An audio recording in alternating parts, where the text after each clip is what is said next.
बिस्मिल्लाहिर्रहमानिर्रहीम। ख्याल टीवी के मोअज़्ज़ज़ ख़वातीन और हज़रात, अस्सलाम वालेकुम वरहमतुल्लाहि वबरकातुहू। सांप, बिच्छू और इस अनवाह के दीगर जानवरों को हमेशा इंसान का अज़ली दुश्मन तस्वर किया जाता रहा है। हज़रत इंसान ने इन मूज़ी जानवरों ख़ुसूसन बिच्छुओं से हमेशा दूर रहने की कोशिश की है। कई दहाइयों से भूख और प्यास से नबर्द अज़मात हर के बाशिंदों को बारिश एक तरफ नई जिंदगी बख्शती है तो दूसरी तरफ बरसात के मौसम में सांप, बिच्छू जैसे रेंगने वाले जहरीले जानवरों का खौफ भी इन्हें दामन गिर रहता है। लेकिन अब ये खौफ इनकी जिंदगियों में खुशी की बहारें ला रहा है। वहीं जहरीले बिच्छू जिन्हें देखकर लोग मार दिया करते थे, अब इन्हें जहरीले बिच्छुओं को औलाद से ज्यादा अजीज रखा जा रहा है और इनकी अफजाइश नस्ल की जा रही है। थर जिसकी खूबसूरती के बावजूद इसके मसाइब से पुरशब रोज के बारे में सुनकर लोग वहां जाने से कतराते थे, अब पाकिस्तान भर के लोगों की आमाजगाह बना हुआ है। गुज़श्ता कई माह से सहराए थर और इसके गिरदो नवाह में रातों रात अमीर होने के ख्वाहिशमंदों की भीड़ लगी होती है। ये सब सिर्फ एक शय की तलाश में दिन रात थर के तौल और अर्ज में सरगर्दा हैं। रात होते ही मीठी नंगर पार कर, इस्लाम कोट और जिला थर पार करके दीगर इलाकों के लोग काले सोने की तलाश में निकल पड़ते हैं। ये लोग जान हथेली पर रख कर दुनिया के खतरनाक जानवरों में से एक काले बिच्छू को जिंदा पकड़ने की कोशिश करते हैं। एक बड़ा काला बिच्छू इन्हें रातों रात करोड़पति बना सकता है, इसीलिए काले बिच्छू को काला सोना कहा जाता है।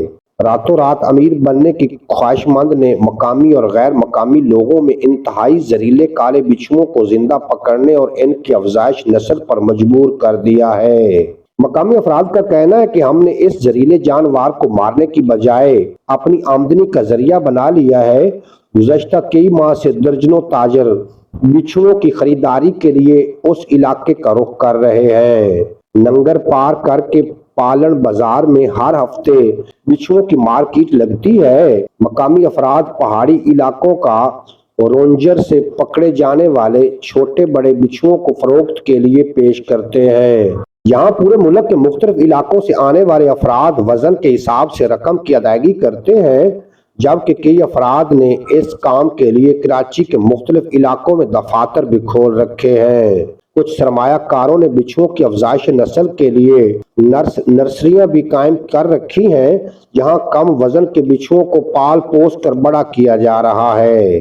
बिच्छुओं की फरोख्त के हवाले से कराची में मेडल मैन की हैसियत से काम करने वाले एक शख्स ने बताया कि कराची इस वक्त बिच्छुओं, लियोपार्ड, जैकू, छिपकली और दीगर रेंगने वाले जानवरों की गैर कानूनी खरीद और फरोख्त का गढ़ बन चुका है। जुनेद का कहना है कि काले बिच्छुओं की खरीदो फरोख्त इस गंगा में ऊपर से लेकर नीचे तक सब हाथ धो रहे हैं।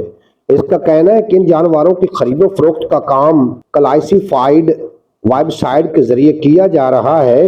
मुफ्त में इश्तिहारात पोस्ट करने के बाद खरीदो फरोख्त कुंदा एक दूसरे से राब्ता करते हैं। उस शख्स ने बताया कि मैं बिच्छुओं और लियोपार्ड, जैकू की ब्रोकरी के करके गुज़श्ता 1.5 साल में 30 से 35 लाख रुपए कमीशन कमा चुका हूँ। उस शख्स का कहना है कि बहुत सी बैनुल अक़वामी कंपनियों ने कराची में अपने नुमाइंदे मुकर्रर किए हुए हैं, जिन्हें कंपनी की तरफ से बाकायदा लाइसेंस जारी किए गए थे, लेकिन गुज़श्ता माह तमाम कंपनियों के लाइसेंस मनसूख हो चुके हैं और इस वक्त ये तमाम काम ब्लैक मार्केट में हो रहा है। उम्मीद है आज की ये मुख्तलिफ वीडियो आपको पसंद आएगी। अगर वीडियो पसंद आई हो तो चैनल को सब्सक्राइब फरमाएं और बेल नोटिफिकेशन को प्रेस करें